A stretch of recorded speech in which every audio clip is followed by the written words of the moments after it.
Be sure to check out each of the links in the description for each of the clips and/or voices you're unfamiliar with so that you can understand this reenactment better. Not so fast, please. Do not cross out Wang name. Cross out Snake instead. Nice shot, Pop. Sure wish I weren't such a heavy sleeper. And now, if you please, $1 million, Mr. Benson, Mum. Bonsai, Pop. Very clever of you, Mr. Wang. Oh yes, as you can see. I can see. So I see. Tell me, as the only survivor, how did you deduce it was me? Went back to theories seldom used today. Butler did it. I hadn't thought of that. But how do you account for my dead body in the kitchen? Body made of plastic, same as Plastic Cook. While we examine Plastic Butler, you murder Lionel Twain. You're a clever little laundryman, Mr. Wang. But not quite clever enough, darling. I'll take that $1 million, Benson Mum. Alias Irving Goldman. Irving Goldman? Yes, Irving Goldman was the attorney of the late Lionel Twain. Lionel Twain died 5 years ago. His body was recently discovered in Goldman's filing cabinet. Am I correct, Mr. Goldman? Yeah, correct, Miss Marbles.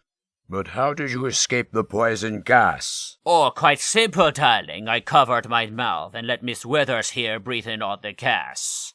Shaky Poe. Yes, dear, I know. The $1 million, please. I wouldn't if I were you, Goldman. Or is it Goldman? Actually, it's Marvin Metzler. Marvin Metzler? Very good, Mr. Charleston.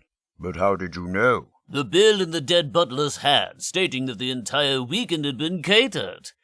Only an accountant would hold on to a thing like that. Dickie, get the money and let's go. Goldman was killed last month while skiing. He jumped 200 feet into a low-flying plane. Dickie, I can't wait much longer. You've not lost your touch, Mr. Charleston. But how did you elude the deadly scorpion? Oh, we didn't. He stung Dora. We have 15 minutes to get to the doctor. Could we explain later, Dickie? We'll make it, darling, never fear. The prize money, Mr. Metzler? Belongs to me, monsieur! Marcel, being one of the world's strongest men, stopped your ceiling from crushing us at 4 feet 5 inches.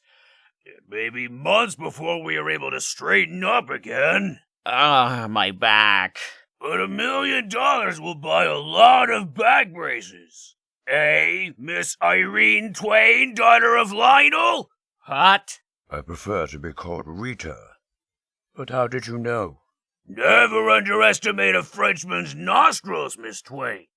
At dinner tonight, I smelled your Chanel No. 5. It was you who did away with all of them. Metzler, Goldman, and your father. In fact, if you had your way, you would do away with all men, would you not, Miss Twain? Men who have made you ashamed and made you suffer because you were born with brains, talent, money, everything but that which you most desired. Beauty. It is a statement of fact, Miss Twain. But as a man, you are barely passable. But as a woman, you are a dog. That's your opinion, big boy. And now my money, please. With luck, I could still make dinner at Maxim's. If I was you, I'd just order a tuna fish sandwich because that dough belongs to me. That's right, I'm alive and kicking. Miss Skeffington here dropped your bomb down the john. It blew up just as she flushed. The seat just missed her head by an inch. I'm alright, JJ. JJ? That's right, folks. He outsmarted us all. Sitting behind that desk is the real Sam Diamond. My name is Loomis. JJ Loomis. I'm an actor. I do impressions. I did the Carson show 6 times last year. Diamond hired me for the weekend. Miss Skeffington here is actually Vilma Norman. She's a cocktail waitress at the Waterbed Motel in Carmel. Hi. Diamond hated all of you. You were all getting big money, and here that crummy little office in San Francisco. If he proved he was number one, he'd get all your rich clients. But since I put all the pieces together, I figure that money belongs to me. Isn't that right, Mr. Diamond? Wrong. That would have been so obvious a child could have guessed it. No, my dear colleagues, what you all seem to have overlooked is the most simple and direct solution. That I am indeed Lionel Twain. Yes! You've all been so clever for so long. You forgot to be humble. You've tricked and fooled your readers for years. You've tortured us all with surprise endings that made no sense. You've introduced characters in the last 5 pages that were never in the book before. You've withheld clues and information that made it impossible for us to guess who did it. But now, the tables are turned. Millions of angry mystery readers are getting their revenge.